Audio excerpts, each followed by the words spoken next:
Dragon Ball versus Naruto, a legendary commentary awaits you. So what's up, legends? Today I want to talk about why I like Naruto more than I like Dragon Ball. I'm gonna flat out say it. I like Naruto way more than I like Dragon Ball. I love Naruto way more than I love Dragon Ball. But I do indeed love Dragon Ball. I grew up on the Z. It sounds like a drug, don't it? I grew up on Dragon Ball Z. I just grew up on that shit. Yeah. Ooh. But what the fuck was that? I love Dragon Ball.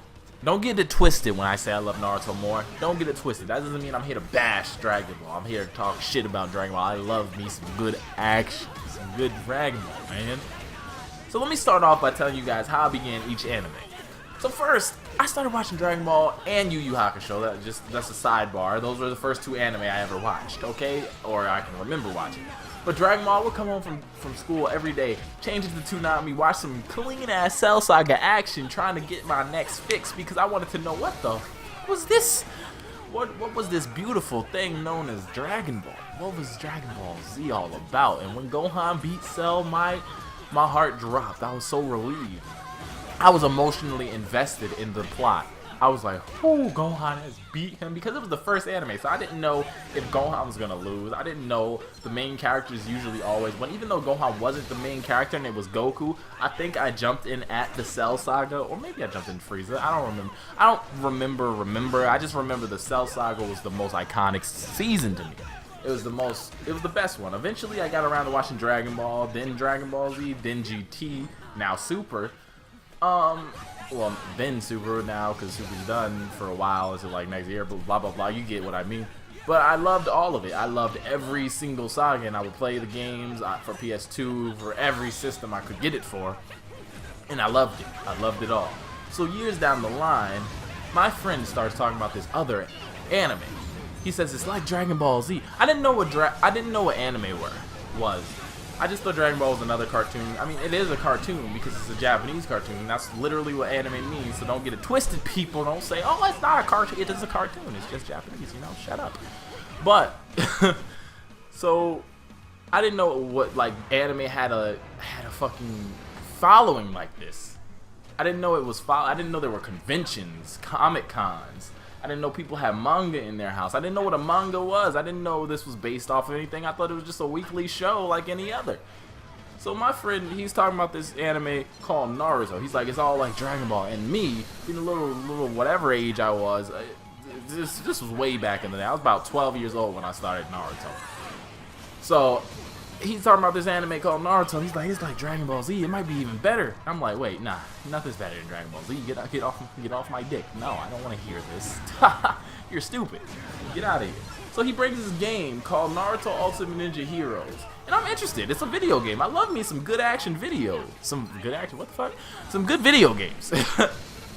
And it's for PSP, so we're playing together because we could game share our games in the PSP at that time. So we're playing together, and I'm starting to enjoy this, and I'm interested because I'm using Naruto, and he's making himself come out of himself, and I'm like, whoa, I'm mind fucked right now. What's happening? Why are there two Narutos on my side of the screen? This isn't a Ditto. This isn't you using the same character as me. This is two Narutos. How am I utilizing this much power?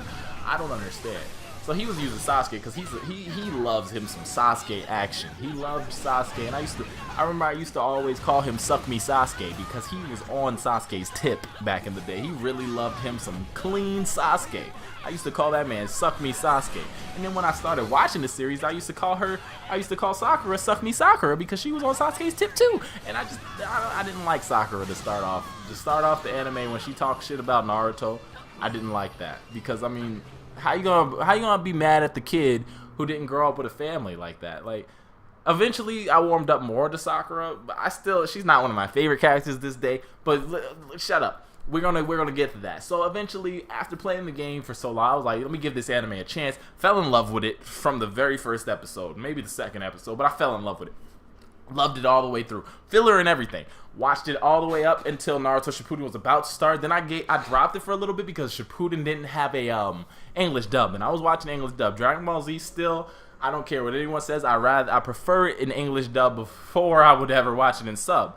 The only reason I watched Super in sub was because it was the only thing available to me at the time, and now I'm watching Super in dub too because I love the dub. Naruto, on the other hand, I don't care which which language is in now personally these days, but jumping into Naruto for the first time, I was watching it through and through with the dub, and I still to this day will watch the dub back because that's just the voices I was first introduced to.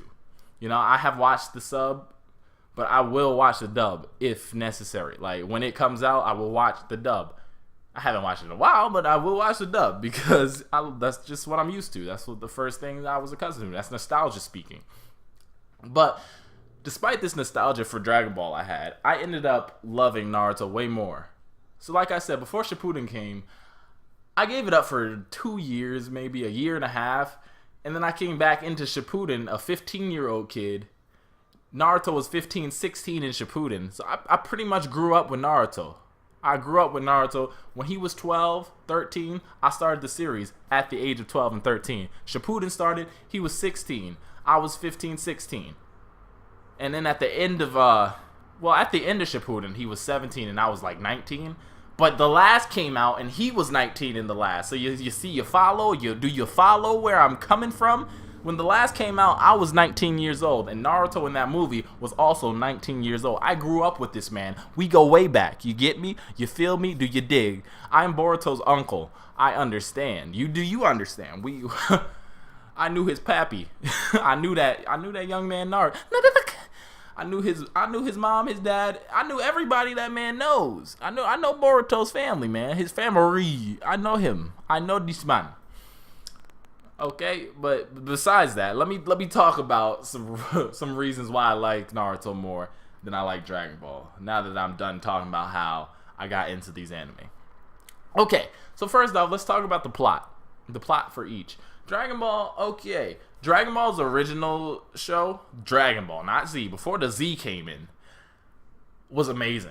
From beginning to end, the story development, the character progression was just beautiful. It was just going from Goku being a little country kid who didn't know anything, to a 18-year-old who didn't know anything, but he had so much more experience within him. He had more friends. He knew the difference between a girl and a boy now. He got his dick wet with Chi-Chi, for God's sakes. He just, that man, yeah, you know, Goku, he just progressed so nicely. Then Dragon Ball Z comes along, and it's not bad, okay? Don't get me wrong, I'm not bashing Dragon Ball Z, but it is very predictable in the sense that it's not, like, it's just, it goes through, and it's pretty much the same kind of plot synopsis, is that the, well, I don't know, whatever. It's pretty much the same kind of plot through and through and through, you know? The Saiyan saga, bad guy comes, takes Gohan, more bad guys appear, try to take over the world. Then you go to the you go to the Frieza saga, Ginyu Force appears, then Ginyu appears, then another bad guy in Frieza appears, tries to destroy planet Namek. Goku goes Super Saiyan, it adds a little bit at a time to spice up the storyline, like with the whole Super Saiyan ordeal. It added up a little bit there. Then the next saga, bad guys come, androids come, what's the man's name? What's that young man's name? How do I forget? Trunks! Yeah, Trunks comes through from the future, and that's another spice. That's another little spice to the pot. But at the same time as that spice is in the pot, the whole cooking pot is the same food that I've been eating. You just added a new spice to it, you know? Like, yeah, sure, okay, Trunks comes from the future, but dynamically, I don't think that's the right word, but I'm gonna say it, dynamically, all it really was more villains come to try to destroy shit. They already destroyed Trunks' future, which was more spice to the pot, but now they're here, and they're trying to destroy shit again, and then another bad guy appears later on, he's even stronger, and yeah. He's trying to destroy the world. He's going to destroy the world after this damn tournament. Pretty much. Then the next, it goes from Fat Boo. The next is good because the Boo Saga is pretty much a little bit more spice to the pot. They add a little fusion spice. They add a little bit of Ultimate Gohan spice. They add some Super Saiyan 3 action. Also, Cell Saga added Super Saiyan 2 spice. But they added 3 different Boos in that one saga. Fat Boo, Skinny Boo, Super Boo, 4 different Boos actually, and then Kid Boo. All Boo. Too much Boo. So much Boo. Lots of Boo. So they added all this Majin Buu action, and the Boro was the only other real villain. He became a good guy because he got sent to heaven with, yeah, you know what I'm talking about. I think that was filler, but I don't care. So they added some spices to the pot with so many Boos, so many fusions, so many Ultimate Gohans, Super Saiyan 3 and everything. Inevitably, a Spirit Bomb saved the day for once because the Spirit Bomb hadn't worked until the Buu Saga. Let's get that real. The Spirit Bomb didn't kill Vegeta, didn't kill Frieza. I don't even think he used it on Cell. But Cell did Cell use Spirit Bomb on Goku? No, he didn't, because yeah, I don't remember. But I mean, I remember Cell could use Spirit Bomb in some of the games, so that's what I'm thinking of. That's what I'm getting twisted. But it didn't work on any of them. It finally killed Kid Buu, the one who was the most powerful, the one who could regenerate. Unlike Frieza, Frieza was the one who couldn't regenerate, but yet the Spirit Bomb didn't work on him. Vegeta couldn't regenerate either, but he did use a mini kind of Spirit Bomb. I don't know why they changed that. Like, now it's just all he uses is the Super Spirit Bomb, which is now just a Spirit Bomb. Spirit Bomb never worked on anyone but Majin Buu. Majin Buu got the shaft. I mean, Kid Buu got the shaft. When you really think about it, he got the entire shaft. I mean, it did work on Omega Shenron as well, but Majin Buu got the shaft. Kid Buu got the shaft. Let's be real. So, yeah, they add a lot of little spices. GT added the Kid Goku coming back, but now he's an adult as a kid, you know. They added that spice. Super Saiyan 4 was the best spice I've ever tasted. Pause. But still, it's just some little spices around the series. Now, when we get to Naruto's plot, it's not super complex, okay? But it has a lot more meaning than what Dragon Ball did. Like, it's not about someone trying to destroy the world every step of the way. We didn't get to someone trying to destroy the ninja world until the final villain. Until the very last villain, Kaguya. She was the only one trying to destroy the world. And technically, she wasn't even the last villain. Sasuke was the last villain. This is spoilers, I guess. But Sasuke was the last villain, and he wasn't just trying to destroy the world. He was just trying to make it, like, his own. So, in a way, Naruto does follow a linear structure with everyone trying to find their own definition of what world peace is. But it does so much extra that Dragon Ball doesn't. Because at the end of the day, in Dragon Ball, we're just trying to save the world from being destroyed. In Naruto, it's pretty much, oh, is your plan for peace the right way? Nah, it ain't the right way, fam. You're not about to fuck everyone. No, you're not about to do that, okay? Only I, the big dick Uzumaki, can give the Uzumaki Bukkake. You hear me? Everyone was going for their own definition of what peace is in Naruto. But then the story is just so constructed. Like, it's the first big plot twist ever that I've ever experienced was Itachi being a good guy. Or at least loving Sasuke. Because Itachi being good-hearted was just the biggest plot twist I've ever experienced, okay? And I was like, whoa! That's crazy to me. I didn't see it coming at the time. And when that was revealed, I was like, oh my goodness, this spice doesn't taste like Dragon Ball at all. I didn't see this coming. What is this?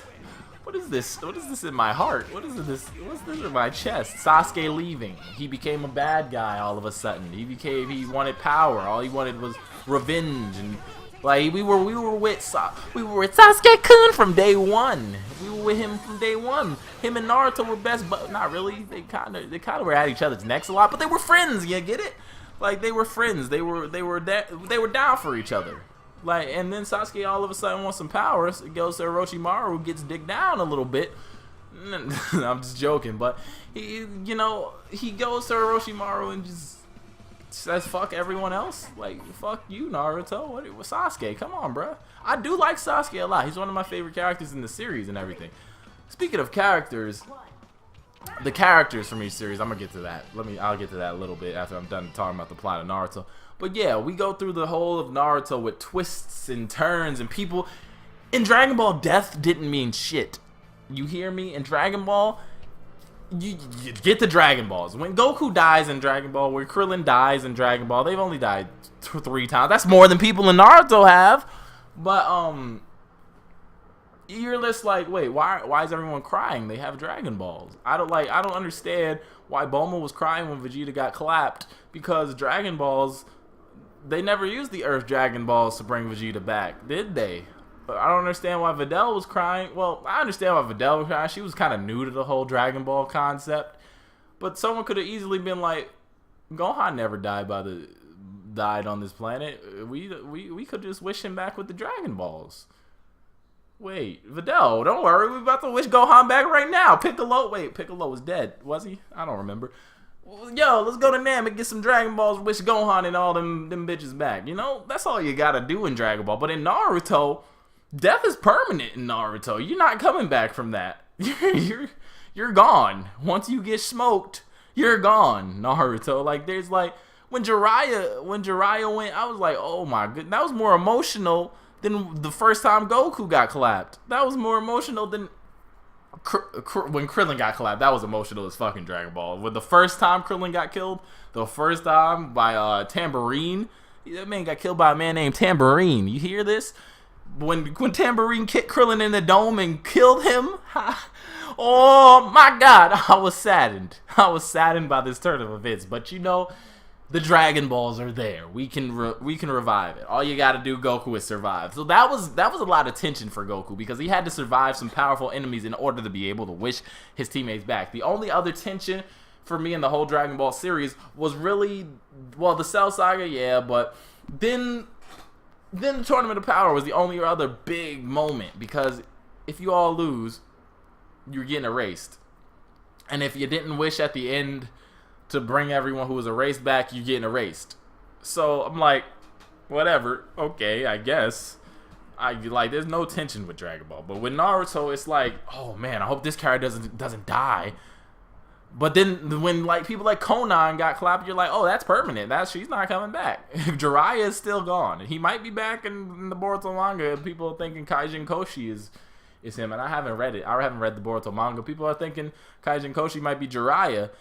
There's been some pretty good like facts that could make Kaijin Koshi him, but I mean at the same time, I don't know. But this video's getting long, man. I told you. All right, let's move on to characters. Characters. First off, Goku. I loved Goku. I love Goku. He's a cool character and everything, but he's so one track.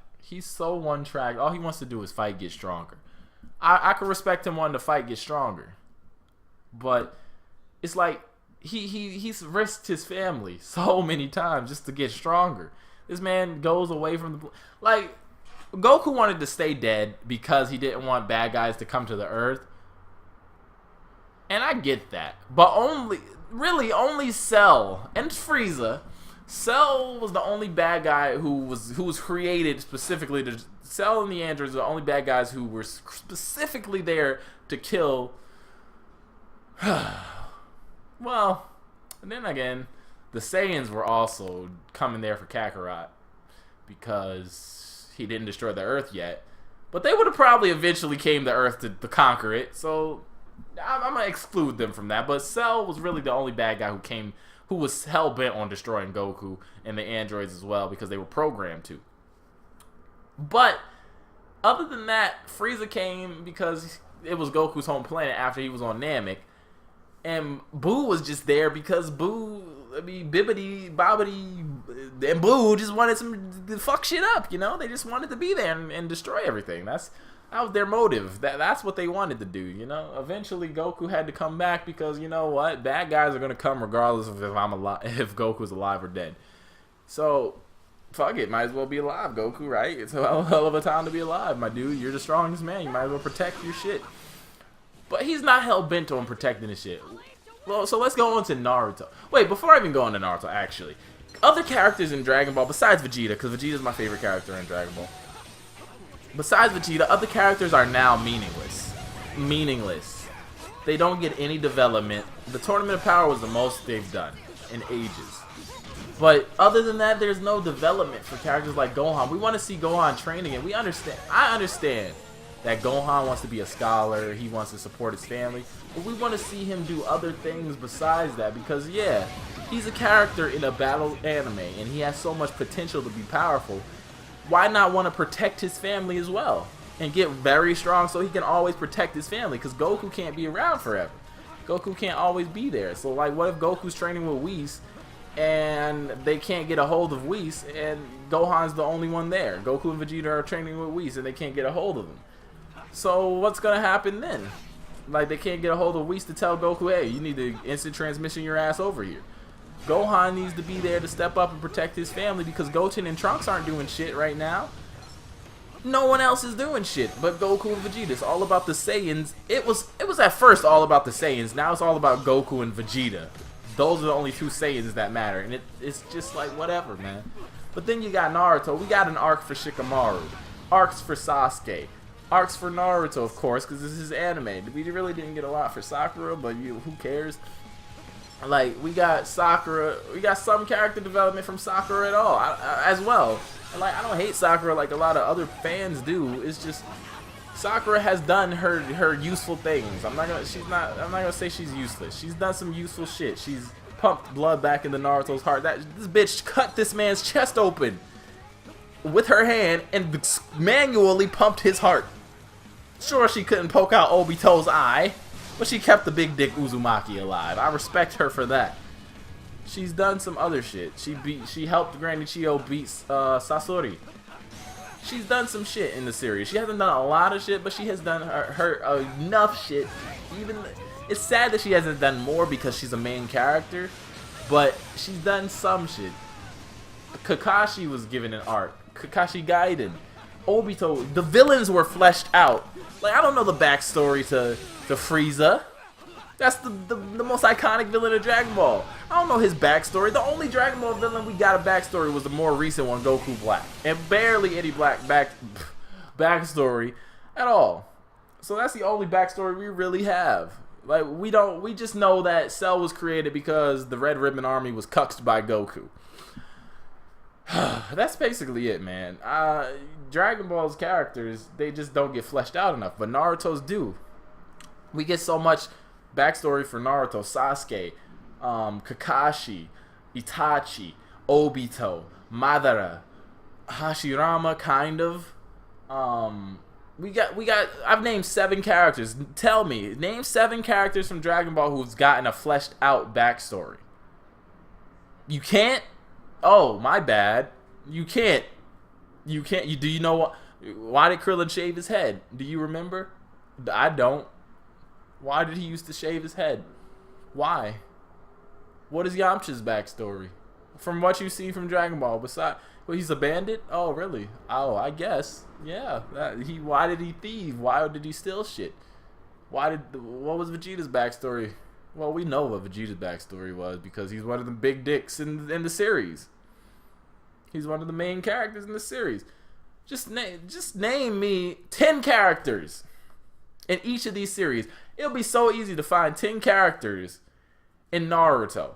Naruto, we know Naruto's backstory, Sasuke's backstory, Kakashi's backstory, Obito, Madara, Pain or Nagato, what's her name? Konan, Kushina, Minato, Hinata. We know these backstories. Neji, Lee. We know these backstories. We know why they're there. We know why they're doing what they want to do. But then you tell me you can't find 10. I named 11 characters in Naruto whose backstories we know, why they're where they are today. But you can't tell me you know everyone's backstory from fucking Dragon Ball. You can't. You can barely tell me Goku's right now at this point. But we will learn some more. Hopefully, we will learn some more backstory action in the next anime. So anyway, lastly, I want to talk. Oh no, not lastly. I want to talk about the action sequences. Dragon Ball is known for its battles. You cannot compare Dragon Ball characters to Naruto characters in terms of power. They will stomp Naruto's character. The whole cast of Naruto will get clapped by Goku. No doubt in my mind. One Kamehameha and everybody's god. I'm sorry. Well, maybe not one. But you know, everybody, Goku's at a whole new level of power. You can't tell me that Goku wouldn't clap a whole cast of Naruto. Naruto is powerful. He might be one of the top 3 most powerful characters in anime, but Goku is the big dick of anime. I'm not counting Saitama. He's specifically there to be stupidly overpowered. But Naruto is one of the big digs. I haven't watched every anime, so I can't specifically say he's one of the top 3. But in what I've watched a good amount of my share of anime, and Naruto's one of the top 3, in the top 3 at least. Okay, so no, Goku stomps. Okay, but I'm gonna talk about the action sequences. The action sequences for Dragon Ball are you're like, give me your energy. That gets you emotionally invested. Okay. Naruto also gets you emotionally invested, but differently. Not just the action, but the meaning behind why they fight. Like Goku, he's usually fighting to save the world or fighting because he wants to. Naruto, they're never really fighting because they want to, unless it's a regular sparring match, or like they're always fighting for a reason, to pass the Chunin exams, to translate messages to each other. Like Naruto and Sasuke are always fighting because they can read each other's thoughts with their fists and shit. To get their ideals of peace out, to do like just to save the world in general. Like there's a lot of different reasons in Naruto why they fight, and sometimes the choreography in Naruto just even surpasses Dragon Ball. I'm not gonna lie. Sometimes the choreography of the fights in Naruto, a lot of the times actually, surpasses the Dragon Ball choreography, because they use the same frames of animation in Dragon Ball a lot, but in Naruto it's never like the same. It's never the same quick-ass movements, but the same frames of animation, just made quicker. They always, like, do different hand-to-hand animation combat. Like, they always do different things with their animation. They have different strategies for fighting. Like, in Dragon Ball, who can punch harder, who is faster. It's never really a thinking game anymore. It used to be in Dragon Ball, but once Z came about, the midway point of Z, it really wasn't a thinking game anymore. It was about who's stronger, who's faster. But in Naruto, it's still about thinking and who's stronger and faster as well. But it's still a lot about strategy. Because if you have a better strategy, you're going to win. Simple as that. So I will say the action in both anime are very great. Dragon Ball set the basis for anime and action. But yeah, I kind of give it, choreography-wise, I kind of give it to Naruto. That's just my opinion. I don't know if you guys disagree. You can just leave in the comment section. Lastly, I want to talk about underlying messages. So if we take these series at face value, what we get from Goku, what we get from Dragon Ball is, train your ass off and you will be powerful. Love what you do. Train, whatever you do, love what you do it. In Naruto, the underlying message is, will there ever be true world peace?